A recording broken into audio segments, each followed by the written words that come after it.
Bueno, pues buenas tardes. Lo primero, mi nombre es Garazi y como ya os han adelantado, os voy a hablar sobre mis experiencias Erasmus.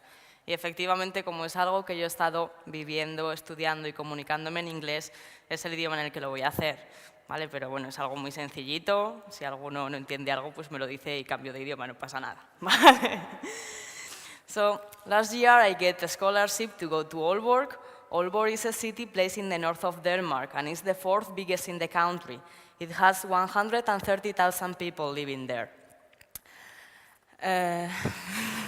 I was supposed to be there for 5 months, but I was enjoying so much that I decided to stay 5 more. At the beginning, my first experience was that I didn't have any apartment to live, so I only booked a hotel for 3 nights, but the problem was that those 3 nights finished and I still didn't have any place to sleep. So someone told me about a website where people give you accommodation for free, and I asked help to a boy, and he hosted me until I could find my place. At the beginning, of course, I was feeling extremely alone. I was missing my family and my friends. But after a couple of days, I realized that there were a lot of people in the same situation as I was, so it was very easy to make good friends, and you start speaking with everyone. That's why you met people from all the places over the world, from different races, different cultures, and you realize that people can be very different outside, but inside we are almost the same. And I think one of the best advantages of meeting people from all over the world is that then you can travel visiting them. And I also remember my first time at university. Everything was completely different than when I'm used here. The first thing that is that you have your own group and you have to work in projects with them. We don't have to attend classes as we do here. And the second thing is that we were given a card with which we can go inside the university every time we want, during the day or during the night. We also had a kitchen at the university because we have to eat there every day, and a football table on which we can play for free in our free time. And I think that kind of things can only be done if the people living there are very respectful. Danish people are very respectful with everything and everyone, but they are also quite cold at the beginning. But I think that's not a problem because when you get to know them, they open themselves to you, and you can trust on them as if they were your best friends. And of course, making an Erasmus, you have to party a lot. There are parties everywhere in the city, in the streets, in bars, in apartments. Also at university, they make parties.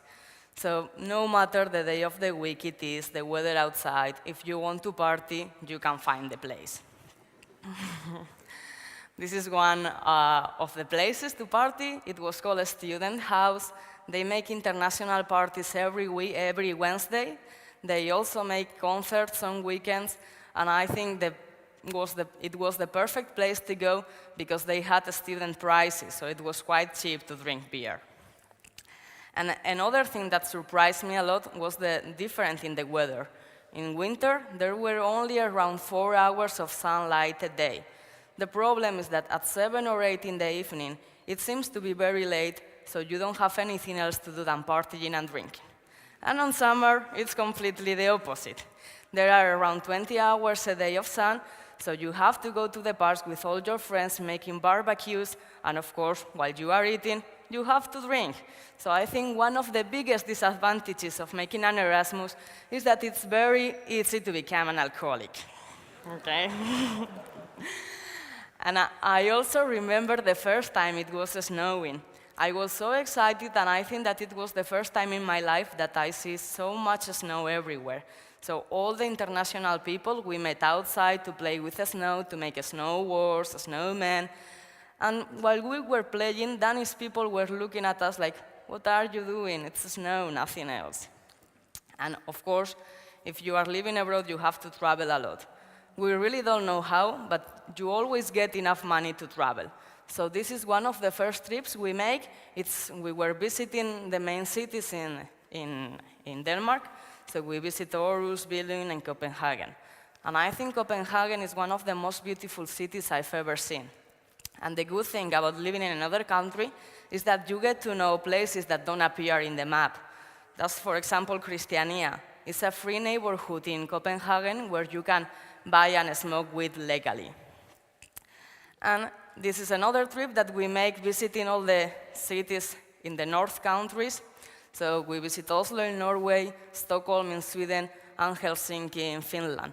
And of course, it was winter, so it was snow and more snow.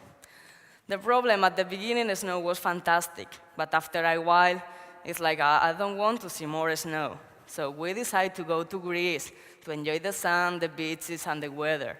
So in Greece, we visit different places like Athens, Thessaloniki, Meteora, or Halkidiki. And of course, I think one of the biggest advantages of making the Erasmus is that you learn a language. But it's not only learn one language. You learn a lot of words. We usually play games similar to this one in every house, on which every time it was a party, when you go inside, there is a word written in English. So you have to translate it in your own language. So everyone going has to read all the words. So basically, I recommend everyone to live or study or just travel to a different country for a certain period of their lives. I think it's a fantastic experience, and this kind of things doesn't happen very often in your life. I think the place to go, basically wherever you want in the world. But if I should be the one choosing the place, I think my recommendation will be as far as you can from home. Okay? Así que